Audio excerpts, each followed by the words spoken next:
right, we got the Zoom room set up. Looks like Danny's coming in. And what's that? We got a fourth person, a new face popping in. We got Danny on the line, and who's this new face coming on Beer Time with Books? My name is Corey. I'm your brother-in-law. Corey, a guest. Welcome to the pod. This is our third guest. We're excited to have you. This has been a long time coming. We've talked about having you on for a decent amount of time, but we're finally here. I'm happy to be here. Thank you guys for having me. Not exactly how we imagined it. Yeah, we thought we'd have you around the table with the classic setup, but now we're just in a Zoom room, bunch of different squares on a screen. Yeah, sign of the times. Absolutely. That new normal. for today's episode, we have talked about this in the first season, how we went about choosing the book. For each of the seasons, we do a 7-book setup, and for the first 3, it's a choice from me, then from Jamie, and then from Danny. And then for the middle book, we have had guests in the past, and then we kind of do a committee choice. And Corey, you had submitted a list of books to us, and this was actually a true community effort here to choose what we're reading today. We are reading Steppenwolf by Hermann Hesse, is how I looked up that that's pronounced. What made you put this one on the list? Out of curiosity, what brought this book to your attention? I honestly don't remember. I have basically my to-read list is just like a vacuum of things that I've acquired. Like maybe I'll read like, oh, this was a great book over here, or someone suggested it over here, and it was just there. It met your parameters. I submitted it semi-short. It's a pretty good size. It's a solid thin-ish book. So yeah, it's been interesting. We're excited to get into it a little bit later, but before we get into all of that, we have our classic corners to hit real quick, starting with number 1. What are you drinking tonight? So who wants to start with our illustrious what are you drinking? I can start. Oh, no. Jamie, start. Okay. This is Jamie. Hi. I'm drinking a ginger lemon radler from Boulevard, which I'm sure I have had on the pod before. It's a summer classic. It really is. It's a summer classic. All right, Danny, what are you drinking tonight? I, first of all, bought my first ever 6-pack of IPAs, which I never buy for my own self. Danny, So the transformation on this podcast has been incredible. My beer journey has been great on this podcast. I bought Twisted Logic IPAs from Hayes, Kansas, Defiance Brewery. Yeah, hold on, I'm gonna crack it open. As is tradition on these quarantine episodes. And it's great. I like it. Solid. All right, Corey, for your first what are you drinking section, what do you got for us tonight? Listen, I have not been to a liquor store throughout this entire stay at home. So it's just a Boulevard Wheat, the most common classic beer that you have on this podcast. Again, okay. It is a classic, only rivaled by the Tank 7, I'd say. So that's nice. We got Wheat representing coming in strong. And for mine, I have a New Belgium. I think I had one of their other IPAs last episode, but this is Liquid Paradise IPA. And it's IPA representing now. We're getting more and more IPAs every time. And so if who would have guessed? Jamie's drinking a Radler and I'm drinking an IPA, and I don't know who we are anymore. We've just melded into one person. Wild time. So if you do want to check out all of those cans, that's going up on our Instagram a little bit after this episode goes up, and that's Beer Time with Books, all one word. And with that, we'll be moving into our next section. This is the recent media, where we highlight one or two of the things that have gone above the rest of all of the various media you may have been consuming in quarantine? Just one or two highlights from for us since the last episode, and Corey, just for you in general, if there's one or two highlights from this quarantine. But we'll go back around, same order that we did for What Are You Drinking? So, Jamie, recent media? All right. I have been listening to a new audiobook that everybody and their mom has already read, including Brian and his mother. But it's Truly, the mothers are in on this. Where the Crawdads Sing by Delia Owens. I am a little over halfway done with it, and I'm enjoying it. I've honestly put off reading it. I normally don't read the books that are wildly popular, but it's pretty good. It's keeping my interest while I redecorate our laundry room. It has a good pace. It definitely carries the story well. Yeah, I understand why it's popular. And then also I've been consuming a lot of Yoga with Adrian and Blogilates on YouTube because I told myself that it's summer and I have to work out even though I'm not seeing anyone. And it's also being done just as this podcast is virtually. So. Yes. That's it. Awesome. Danny, couple highlights from your recent weeks. Since last podcast, Will's my boyfriend, I've mentioned him before. Will and I watched Pulp Fiction, a classic I had not seen. Corey's giving a thumbs up. So many GIFs and memes from that movie. I enjoyed it.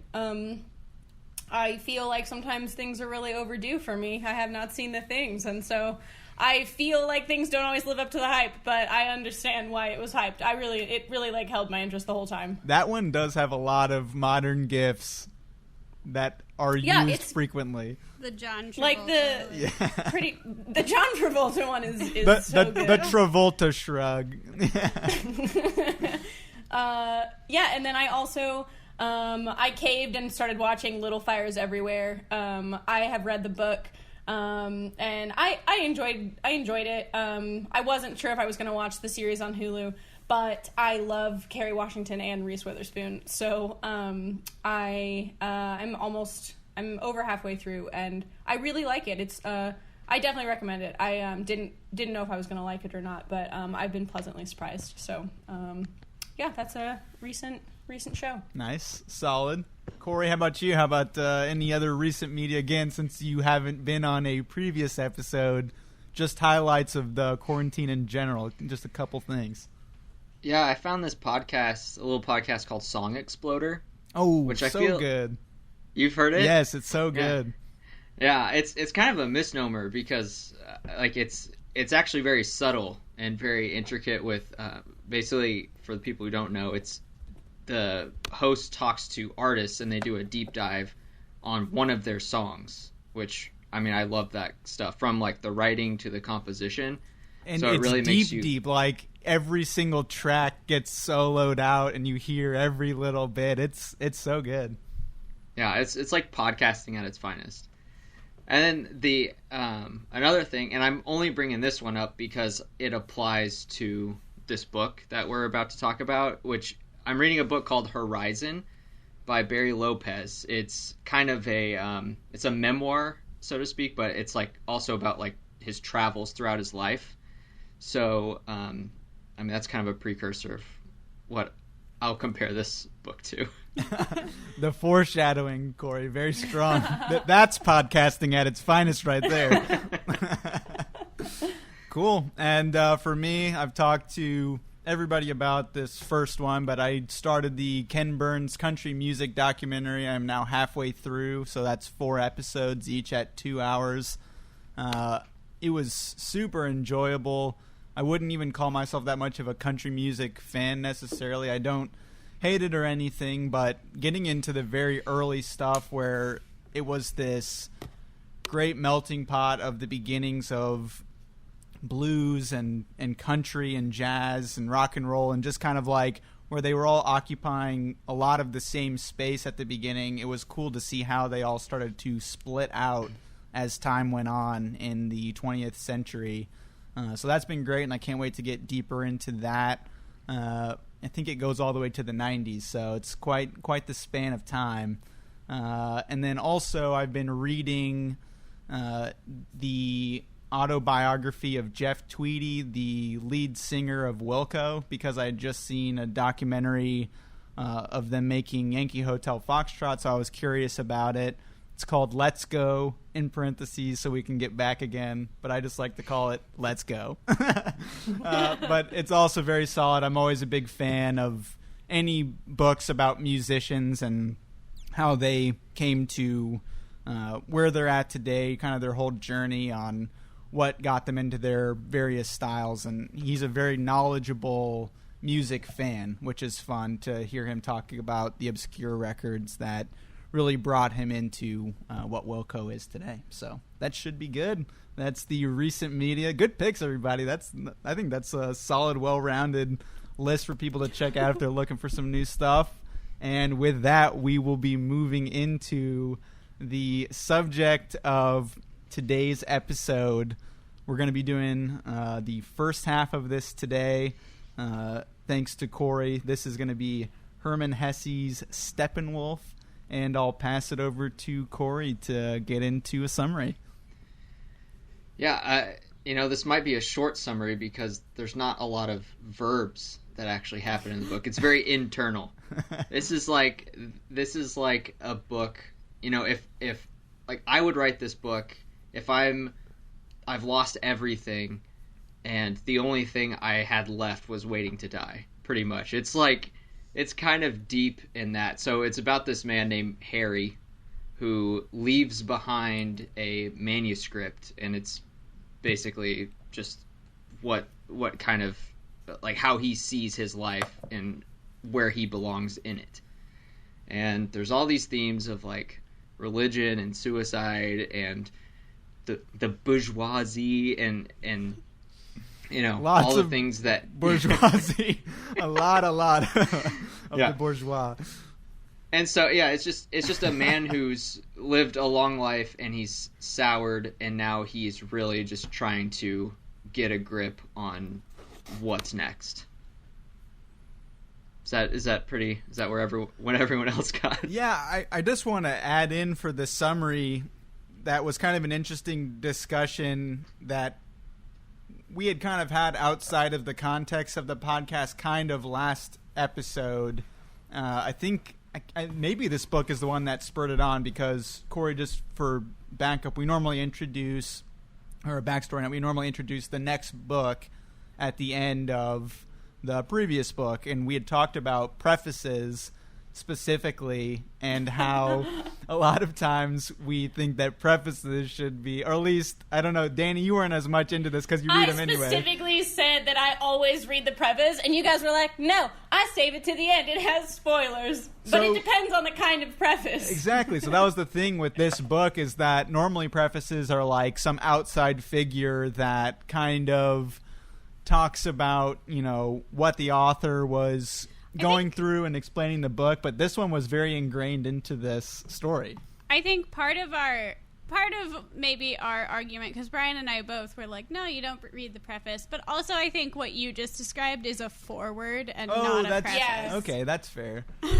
Yeah, but also, like, there have been I don't know, I feel like I've read books with, like, a handful of prefaces that are like, it sometimes, I don't know, sometimes I feel like the two definitions get a little bit mixed. So I legitimately skipped it because I didn't even look at it, and I was just like, oh, this is a thing that we're not going to need. And then I was like, I feel it's 25 pages long, so I feel like I should probably read it. And the preface essentially is the narrator finding Harry's manuscript, right? And like introducing the setting, essentially. And like talking about how he came to find the manuscript. Yeah, it kind of introduces a third-party look at the character that we're about to deep dive in. So I think it's, in a way, it gives us a more well-rounded view before just being sucked in. Yeah, and to me, that was a little bit of a dramatic shift, because I felt like once we got into Harry's thoughts after the preface, I don't think we were fully fully prepped by what had happened in the preface, because it seemed to be a pretty mild account of Harry's character, up into the point where he had kind of said some things that maybe he felt were off a little bit about Harry. But then we get in, and then, as you had mentioned, Corey, with a lot of what had happened at the beginning, was that Harry starts getting into these thoughts of suicide and a lot of these thoughts of, what he's been through in his life, and religious overtones to a lot of what he is pondering on. I feel like that really wasn't touched on in the preface, and I thought it was kind of an interesting way to start the story for something that just really hit so hard once we got in. It felt like it was very quick that we got into Harry getting into these very deep thoughts. There wasn't like dip your toes in the pool. It was kind of like, here's my musings on my philosophy and my religion and stuff like that. At least personally is how I felt on that introduction.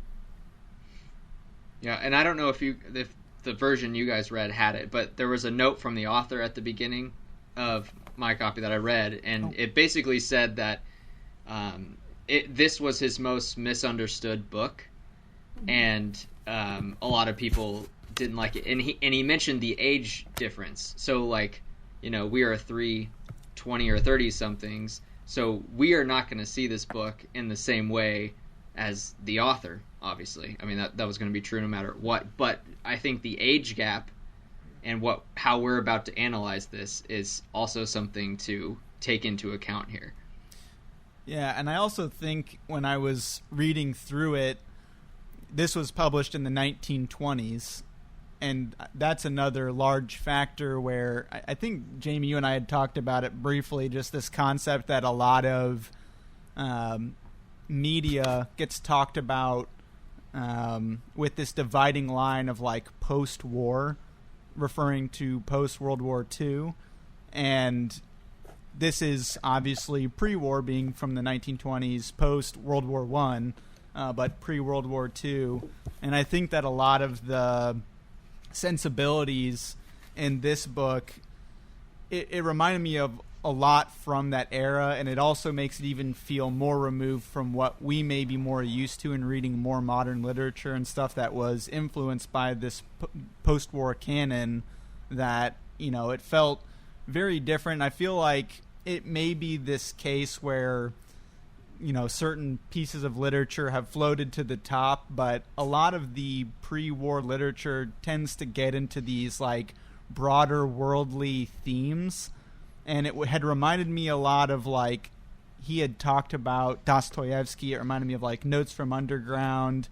Reminded me a little bit because of, like, the wolf factor in here of, like, the Metamorphosis by Kafka and different things like that. But it was written in such a way that, like, these broad themes weren't these side thoughts. It, like, informs the entire narrative when he's actually talking, which I think was kind of interesting reading something like that. And hearing the misunderstood part, it does make me nervous to talk about it, because I heard that quote too, that again, it does feel removed because of its inherent pre-war setting to some degree.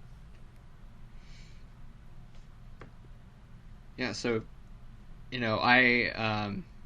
I just thought he thought too much. This was a very internal book that I can see its polarizing tendencies, just because it's so dense, which, like, there not a lot happened in the book, but a lot was said.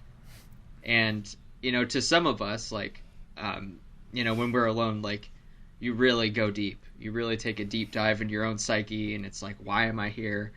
And you go through all these things, and then others are just, you just do the next thing. You don't really take a deep dive into existence, or like, what do you believe, what's your purpose, and all this stuff. You can take the title, for example, Steppenwolf, how he saw himself as this lone wolf character who sat on the steps, but I mean, yeah, I can see the polarizing tendencies, but this is something that people go through. Yeah, I'd say definitely. Oh, Danny, looks like you had something to say. Yeah, I was just gonna say, like, going back to, like, Brian, what you were saying about the preface versus actually, like, diving into Harry's, like, thoughts.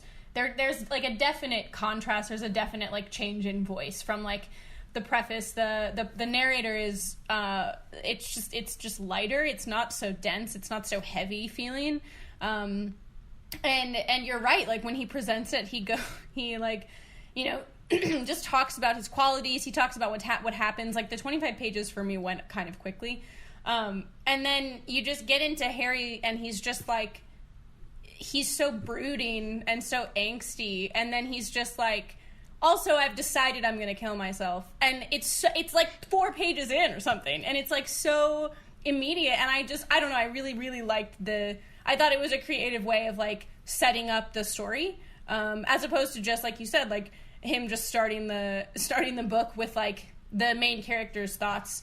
It was set up in a really interesting way, and there's a very obvious like contrast in voice. And then, you know, Harry just gets into it. He's just like, I am a thinker, and I'm gonna think real hard for the whole book, and that's his whole like manuscript. I feel like if I didn't have to read this for our podcast. And also, if the preface weren't there, if it had just started with Harry's thoughts, I probably would have given up in like 20 pages. I would have been like, there's a lot happening right now, and you've said that you're a man and a wolf 87 times, and I don't really know what's going on. Because the plot, like, for Harry, the actual things, action verbs that are happening, doesn't start until like page 75. Like, it's suddenly we're like, oh, okay, we're at a bar now. I understand. Yeah, there are like 4 things that happen in the first half, and maybe 3, and like they don't really start until like, just to give everyone an idea of like where the action actually starts. It's just there aren't that many actions, like we've said. Like, it's just very thought-based. And I don't dislike the first part looking back at it now, like with everything else in mind. It just, I think that as a reader, if I hadn't had that preface that told me that there is like some kind of purpose here and some kind of story moving forward, like we know he leaves the flat, I might have given up on it. Yeah, I will say, like, again, with the preface, it did add like another layer to it in showing like outside of Harry versus inside. Again, that dichotomy was a big driving factor, but I was semi-concerned that that's all we were going to get for a while when it was getting into, specifically when he's talking about this half-wolf, half-man idea, where that gets brought up many times. Admittedly, for me, that was pretty dense and a little slow, but again, Corey, as you had mentioned, like, a lot of it is, like, there's a lot of thought here, and a lot of it is pretty dense, where it's getting into a lot of these big ideas that it is almost Jamie's got some wolf socks on, very very fitting, but just showing the whole crew on video. I wore them on purpose. It definitely was something that I was a little concerned that that's all that we were getting to, but I did like that it came back around later on to again get an outside perspective of Harry through, and correct me if this is the wrong pronunciation, I only do this from association, but Hermione. We have Harry and Hermione, so essentially this is the prequel to Harry Potter. I was pronouncing it Hermine. Yeah, I'm sure I'm half joking on that, but regardless, the fact that she comes in and she gives another outside perspective of like, I'm looking at what you are looking like as a person from the outside, and like being able to pick up on like broadly his brooding and give it an analyzation from the outside, I think again added another layer to the book that I was glad that it was included there, because I did think that this was just kind of going to be an allegorical philosophical story where it was just like, once it gets to Harry, he just kind of goes off and like has all of these broad like societal views, and then just kills himself. and then kills himself. But I wouldn't be surprised. which it would be fine, but I'm glad that it like is getting into more of like Harry as a person interacting with his surroundings, where, you know, it's not as much him talking about the professor when he gets to that. You know, we don't get as much of a descriptive analysis of the professor outside of him finding issues with him.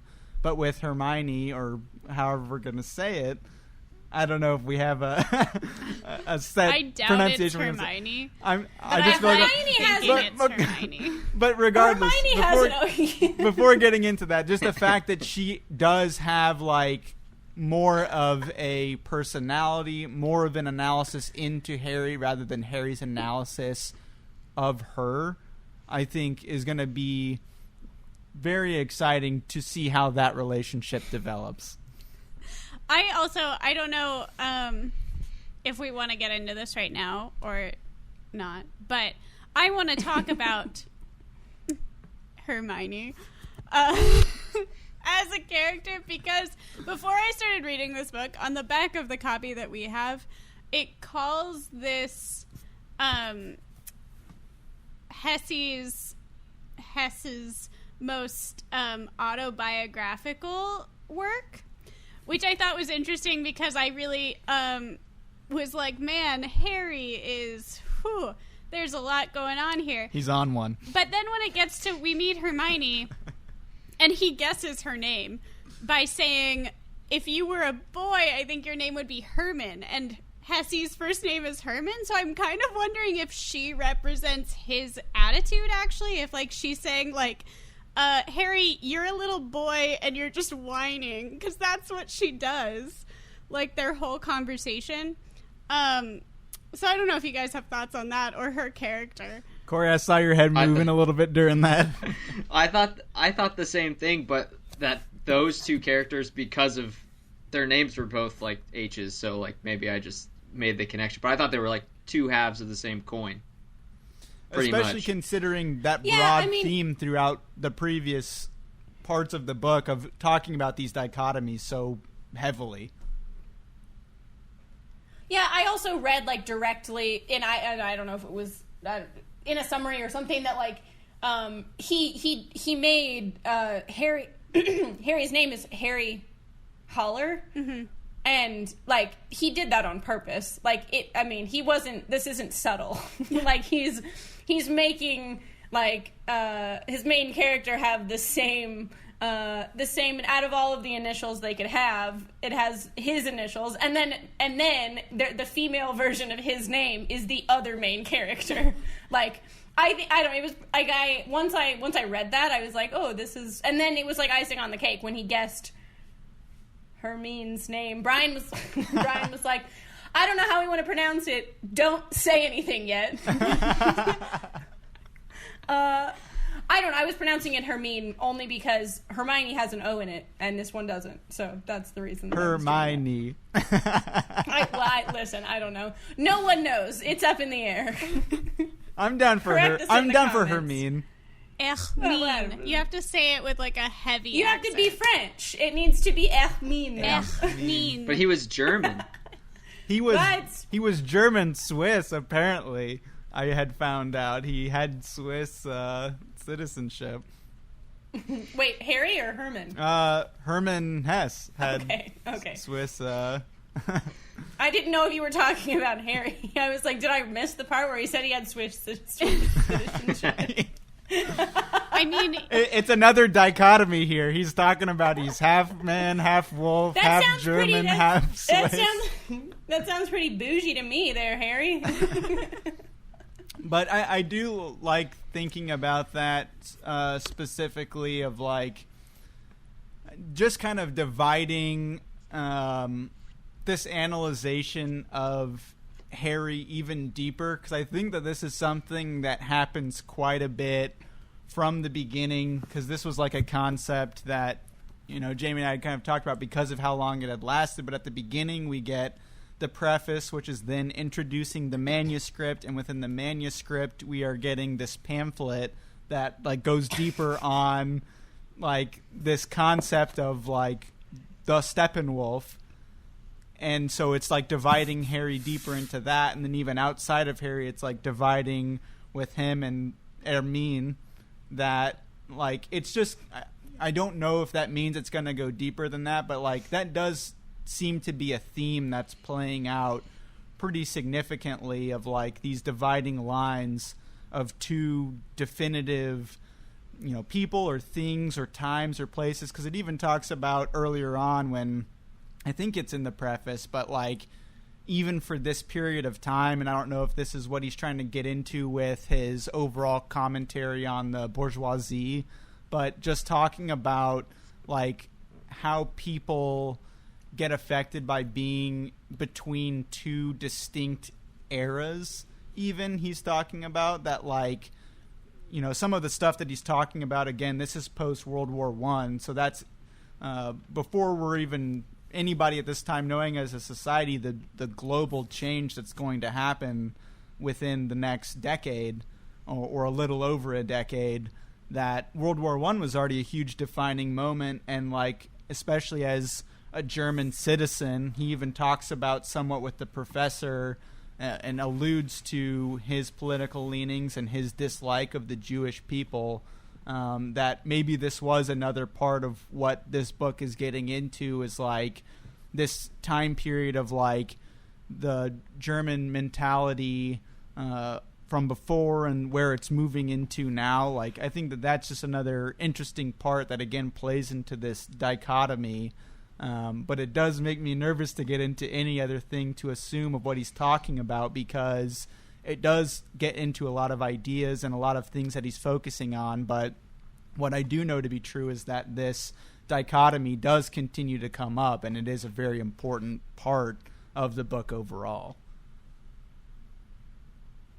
Yeah, I mean, I like, you made me think of the part where he saw the statue. Was it a statue or painting of Goethe? The bust, yeah, of Goethe. Yeah, the bust of Goethe, and I thought it was a bust at the professor's house. Yeah. No, it was like a picture. Yeah, he picked up a frame. Okay. Yeah, so and him just like insulting that, like he both appreciated the mind of Goethe, but he thought that the representation of him was pretty much garbage, which was, I just thought that was a very odd way to go about that. And it also showed his just crumminess with like his attitude towards life and things of that nature. Like he appreciates genius, but what it has become is not to his liking. Or the ways that other people interpret it. Yeah. He is automatically like, nope. Yeah, so we should maybe give context. I don't know. He like goes to dinner at the house of a professor that he runs into. And while he's there, he is like a guest in their home, and he sees this picture of Goethe, and he immediately just like in his own head starts shitting on it. And then like 30 or 40, like, I don't know, in my head it was like 30 or 40 minutes into the dinner, or maybe it was later, I don't know, he like just couldn't even contain himself. Like, it was like exploding out of him that he needed to verbalize how shitty he thought this painting was.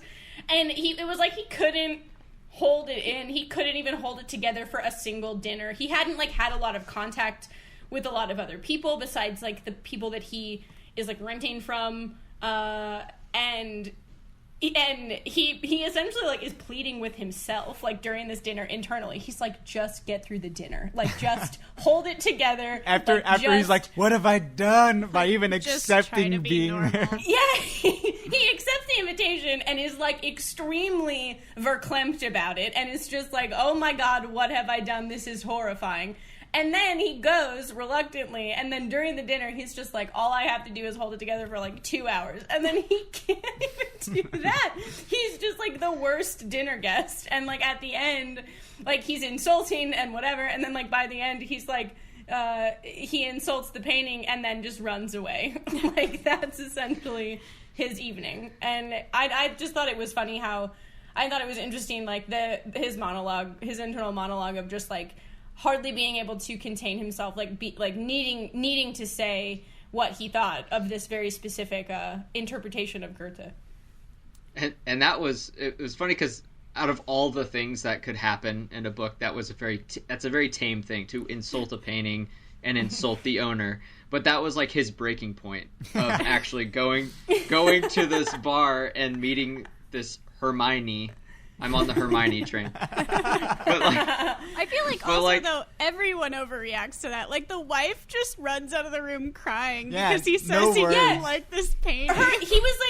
He was essentially just like, oh, I don't really like that, and the professor was just like, this is my wife's prized possession, and like everyone is so offended, and he's just like, I don't know, I don't really like it, and like. But at the same time, though, like it wasn't bad enough from his perspective to have Harry leave, though, either, which I think was also interesting to show how much Harry was just like, oh, it's over, because he's just like, okay, that was a little over the line, pal, but like, let's have a cordial time. The rest of the time, you're just like, no, like everything has changed. I have to go. My life forever is different. Like, it was a very, especially again as we had talked about that, like all of the action of the book.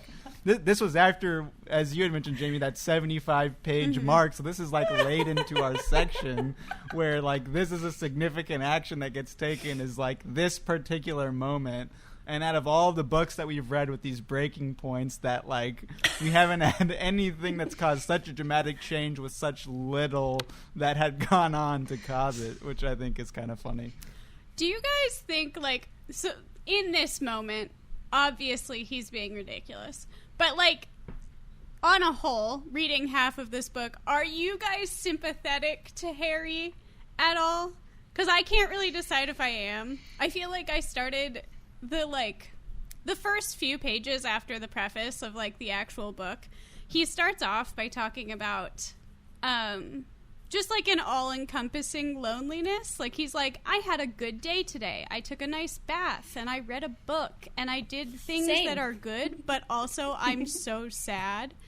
And those few pages, I was like, it piqued my interest. I was like, oh, this feels like how I've felt before. I relate to this, being like, every small part of my day was good, but when I put it all together, I'm in like a really crappy mood and I'm sad.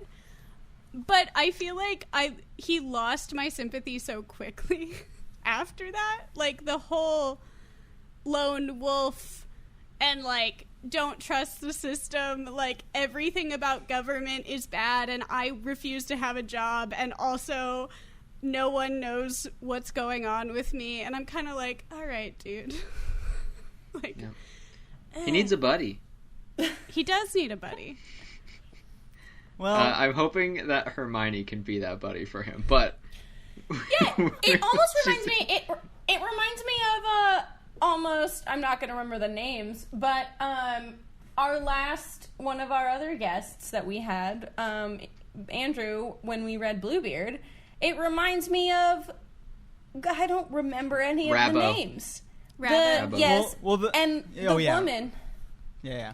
Who, then the I don't know. He essentially is just like getting, like, he hasn't interacted with that many people hardly at all during this book, and like hardly at all in the last few years of his life, it sounds like. And so, like, in general, it's almost like she just calls him on his bullshit, and it's just like, what are you, like, go to bed. Like, I don't know.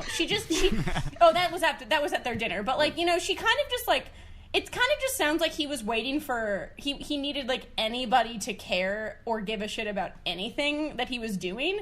And like, she did. She was kind of just like, you don't know how to fucking dance? Like, what are you doing? Like, I don't know. She really just like called him on his bullshit. And I think that he needed that. And again, it was so easy for him to be influenced by that, which I think like is such a tell into his state, apart from everything he tells us outright anyway. But like the fact that this painting debacle was so small and was able to influence him, and even this like small calling of his bullshit and like just predicting anything about him, where he almost becomes completely subservient to her off of, again, a relatively small event, which again maybe it does tell into, you know, as Corey, you had mentioned, that maybe it is something that he just needs a buddy. But again, it was just such another small moment that I think plays into where he's at in his own headspace.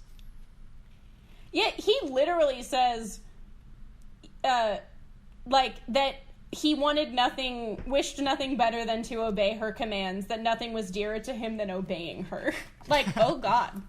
It started getting creepy around that point. I really don't know where that's headed, but I don't know. Yeah. I don't want to know. Well, we'll find out, I guess. I do want to revisit just really quickly about your question, Jamie, about the sympathy factor. One thing that I do consider a part of it, and this is definitely influenced from outside sources and even just the little I know about what Hermann Hesse writes about, but the religious aspect that he also gets into quite a bit is another big factor, as we had mentioned earlier, not only just the societal factors, but the religious factors as well. And I think that it, you know, the sympathy that I felt would have to do with putting myself into, like, his thought process with the religious affiliation that he has. And he talks a lot about this Eastern religious philosophy to some degree, and gets into the reincarnation aspect a little bit, if I recall this, to some degree. And he's talking about how difficult it is to live. And then and correct me if I'm wrong, anybody, but I do remember a specific part where, like, he's talking about, like, just the concept of dying, and gets into the fact that he may just have to do it all over again anyway, from, you know, what's going to happen to him after he dies in this particular instance. And I think that part of that even plays into this identity as the Steppenwolf. And again, correct me, because some of this was stuff that I might have glazed a little bit, but, like, I thought that was kind of a play into, like, some part of his reincarnation journey for this, like, wolfly aspect to him. And I just think, considering that being on his mind of, like, this life has already been so tough, what I am tasked into is to going through this again with more complexity.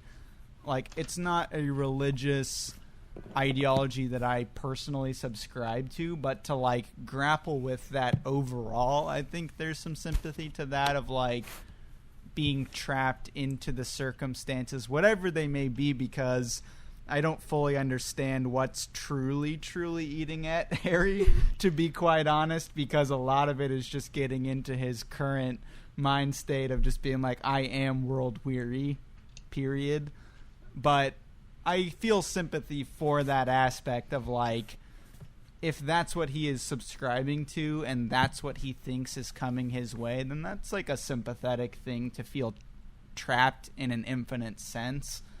The way that he's going about his personal life at the moment, I don't feel as much sympathy for, but I can see how that is influenced by those religious philosophies, because that felt a lot bigger than just this prospect of him dying this one time via suicide, that his mind, at least in a certain part of this section, went well beyond this life. And so I thought that gave me some sympathy to some degree. So I just wanted to at least touch on that to answer that question a little bit.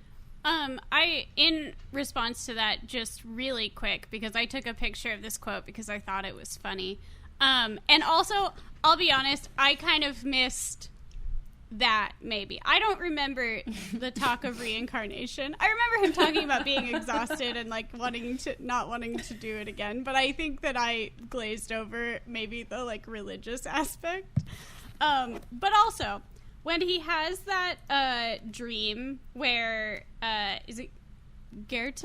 Yeah. Goethe. He meets Goethe. He meets Goethe in his dream, and there's this great quote where Goethe is talking to him, and he says, "You take the old Goethe much too seriously, my young friend. You should not take old people who are already dead seriously. It does them injustice. We immortals do not like things to be taken seriously. We like joking." And then a little further down it says, "Eternity is a mere moment, just long enough for a joke." And I thought that was hilarious. So if we're talking about, like, the idea of eternity and being overwhelmed by it, he's kind of taken down a peg there. Which happens later, though, which I think is, like, a journey that he's going through, which I think is important to, like, touch into that from, quote-unquote, Goethe. Yeah. But, like, I think that this eternity aspect does come up multiple times. But, like, that is a good wraparound of, like, where Harry may be going after this, which I think is going to be what I think is going to be a cool journey. Yeah, I think there's a danger to knowledge because this is he's an educated man. It is alluded to many times in the discussions he's had with various people throughout the story. But to do the callback to what I alluded to earlier in this podcast, so the book I'm currently reading called Horizon, they're complete opposites in their approach, as in one man is leaving behind lessons, and he is telling people of the good that he has learned throughout his life, and he's just kind of he knows his place in the world, and he knows everything else's place. And this one is so involved in itself. Like I'm sad that he can't extend past himself to, like, tell me what, like, I should be doing. What lessons should I learn from you, Henry? What lessons go with your misdeeds that you've done throughout your life? So, I mean, when I was reading that was where I guess, to side with Jamie, like, I was losing respect from him in that sense. I'm like, dude, this is stuff that I was thinking about in my early 20s, but maybe, but again, like call I said, call him out, we're Corey. we've still got several years before, like, we're at this stage in life. So I don't know if that's coming back. Yeah. I also thought, like, I thought it was interesting that he very confidently talks about killing himself, like, from pretty much the very start. Doesn't he say it's, like, on his birthday, right? On his birthday, he's on decided his that he's 50th gonna... birthday. Yeah. Right. So, like, on his 50th, which, like, it just, like, sounds so, I don't know. That just sounds so young. I know it was the 30s, birthday. But right. It just like he essentially is just like we read the preface, and then he's like, "So, I'm Harry. Nice to meet you. I'm gonna kill myself on my 50th birthday, which is soon." And, like, then he doesn't... That little, which is soon. But he also says it's not soon enough. He's like, it's like 2 years from now, and how am I supposed to get there?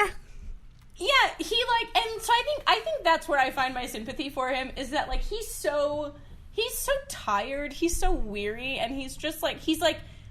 He can't wait for his 50th birthday, and, like... But also, I thought it was interesting that, like... He doesn't talk about... He speaks very confidently about it until, like, the very end of the first half, in which he, like... it's like he goes to the professor's house, he embarrasses himself, and at which point he decides he's going to kill himself just right then. He, like, he runs out the door and is just like, This is the worst thing that's ever happened to me. I'm horrifyingly embarrassed, and the only solution is death. And he just is so... He's so ready, and then, like, he meets Hermann, and, like, then, and then he talks about being scared of death for the first time, you know? Like, he doesn't really talk about it until just very moment of, like, we just got to it, like, in the last, 10, 15 pages, and it was when he actually talks about, like, being scared of death, and he kind of waxes poetic about it for a long time. He talks about how it sounds scary. It's in the conversation about, like, reincarnation a little bit, and which I also didn't pick up on as aggressively as Brian, but I think that's a great interpretation of that section. But I don't know.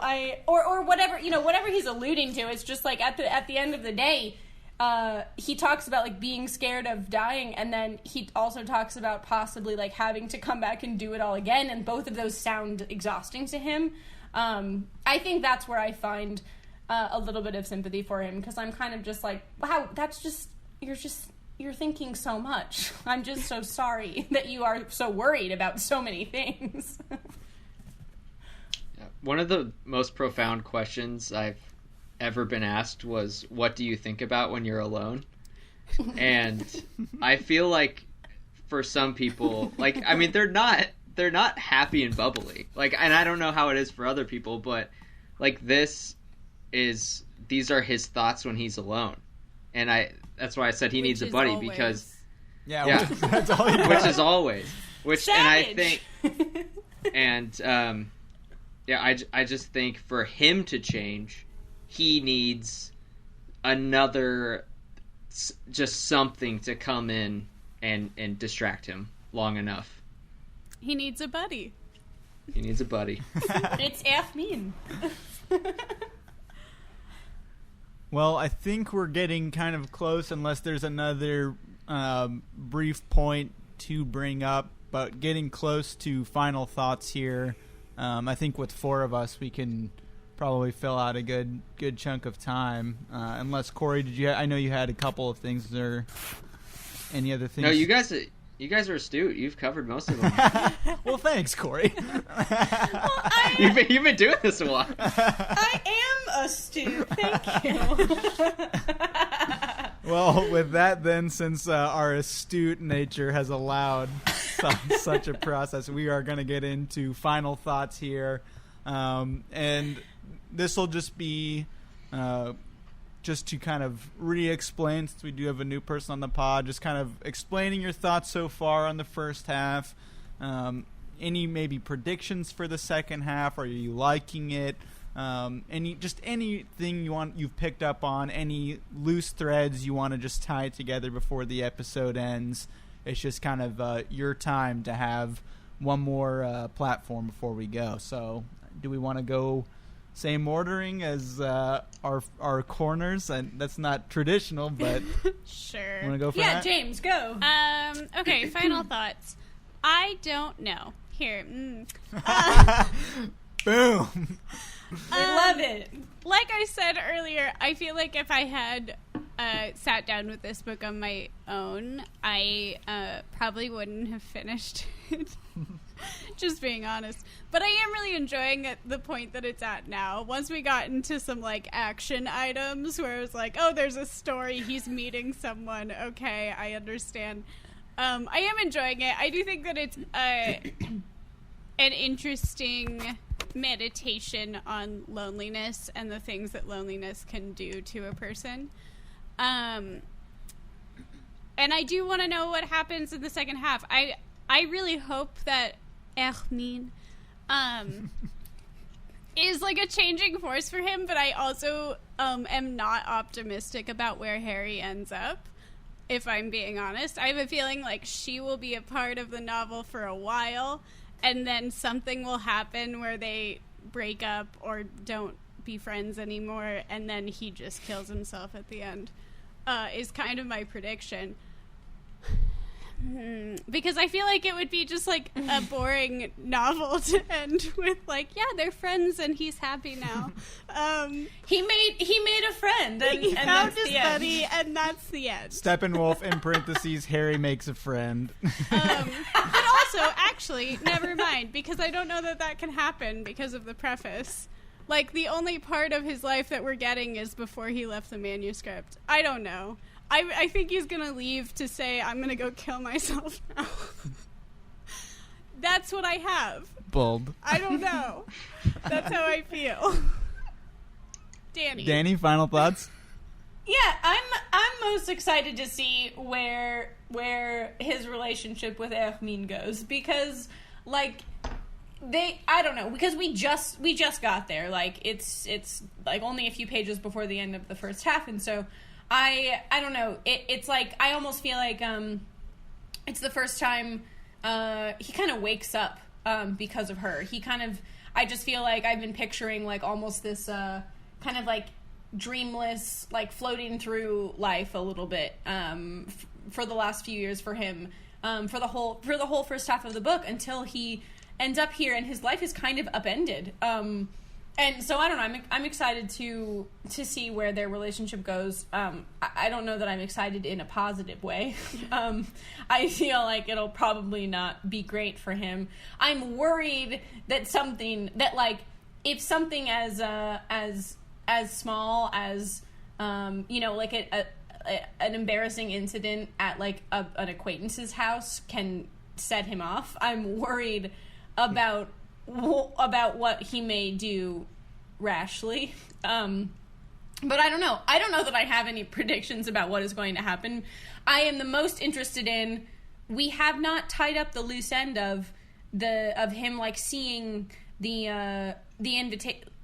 What is it? Like he gets like something is called, like something calls out to him specifically at the beginning of the book, right? He like reads a message like out like on the that like, theater or something. Yeah, for Mad Men like only. a magic show or something. Yeah, there's like a show, and it feels like an invitation specifically for him, and he sees it like twice, and so I don't think that we have really. I think I don't think that's been tied up yet. So I'm really interested to see where that goes because again, like that was the second or third like targeted thing.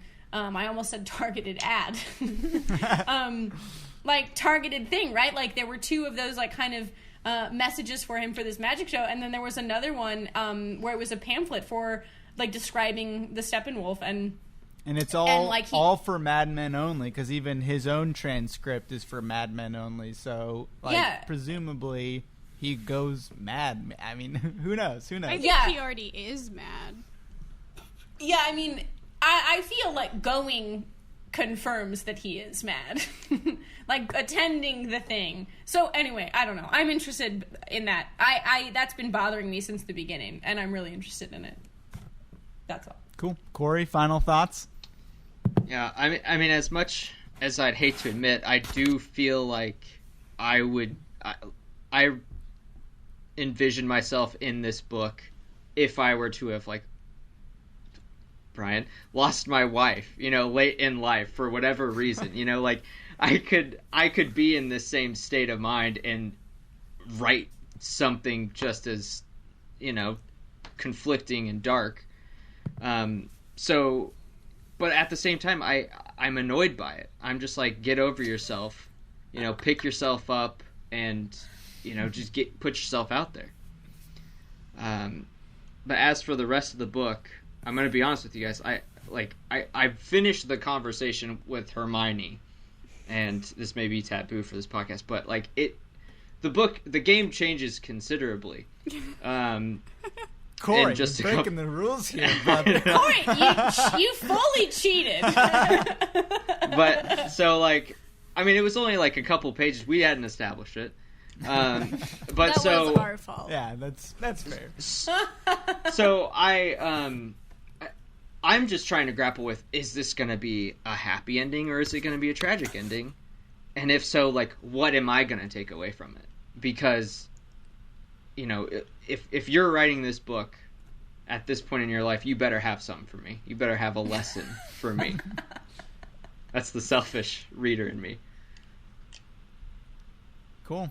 So for my final thoughts, I will just say it was just another instance where, as we've mentioned previously in the podcast, our stopping points are completely arbitrary, but we happen to stop at, again, like, I mean, it's just good storytelling, but again, at such a pivotal moment in this novel, which we have just happened to fall upon in a lot of what we've read, like even with the last book of, pregnancy reveals, or in the book before that of like picking a father from jail, like all these different things. We're getting to a point where we're meeting what is presumably a pivotal character in this story, and it didn't happen until halfway through. Literally, we didn't get her name fully until, at least in our edition, like the page before we stopped this part of the book.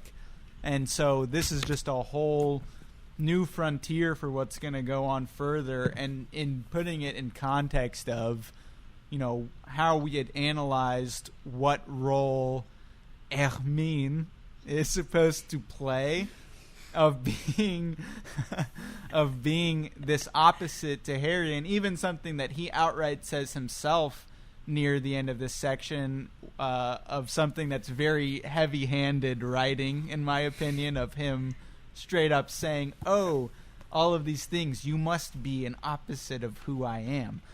Regardless, we have gotten an entire half in a book full of these dichotomies of splitting in two ways. We've got an entire half of a book of Harry's perspective here, and gotten a lot of his philosophies, gotten a lot of his perspective on a lot of huge areas, and now we have been introduced to, again, in Harry's own words, his opposite.